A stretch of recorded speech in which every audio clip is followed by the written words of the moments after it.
Un progetto che noi riteniamo importante perché per la prima volta mettiamo insieme l'alto valore architettonico delle dimore storiche che ci sono nella provincia di Treviso, anche degli immobili storici,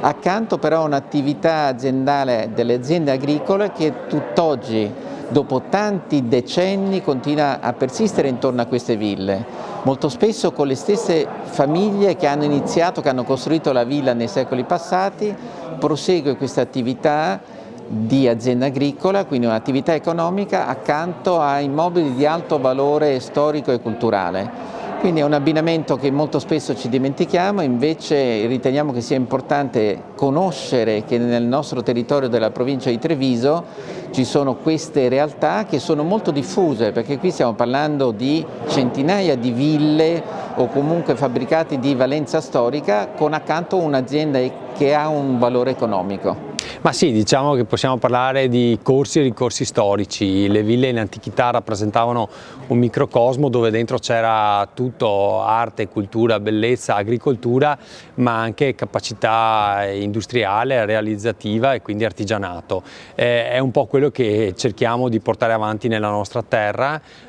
ripartendo, riproponendo anche quel collegamento tra turismo e agricoltura che oggi come oggi diventa il nuovo core business, diciamo, delle ville venete e delle dimore storiche. Questa iniziativa non poteva arrivare in un momento più propizio. Effettivamente le ville venete, come sapete, un patrimonio assolutamente straordinario di 4.000 ville circa tra le regioni del Friuli, Venezia Giulia e del Veneto, in realtà sono nate come centri agricoli delle famiglie veneziane in terraferma e questo messaggio mi sembra particolarmente importante, nel senso che parliamo di agricoltura nel 1500, un progetto che era di attualità nel 1500 continua ad esserlo ancora oggi, perché il legame tra le ville o le dimore storiche e l'agricoltura è un'attività che viene portata avanti e che si è anzi evoluta in una multidisciplinarietà di cui noi come associazione siamo particolarmente consapevoli. In un momento in cui si vogliono alleggerire le città da un eccesso di turismo, le ville venete con la loro campagna, con i loro paesaggi, con la loro architettura, con la loro storia, costituiscono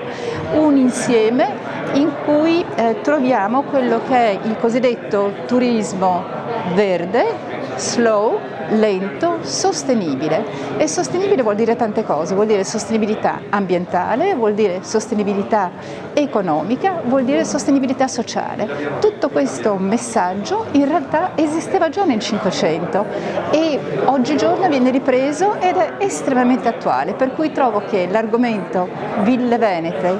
agricoltura costituisca un nesso che non può essere scinto e che è assolutamente straordinario e molto moderno e portatore di un messaggio importante per tutti. Sì, è un sostegno perché riteniamo strategico per la promozione del nostro territorio, per la valorizzazione delle nostre ville, dei nostri castelli. Sappiamo che il turismo ha una sua valore all'interno dell'economia veneta, per cui non poteva essere diversamente. Questo progetto ha una sua possibilità di essere esportato anche nelle altre realtà del Veneto e quindi c'è una potenzialità che effettivamente può ancora di più valorizzare il nostro patrimonio artistico, il nostro patrimonio aziendale e le eccellenze che ci sono nel Veneto.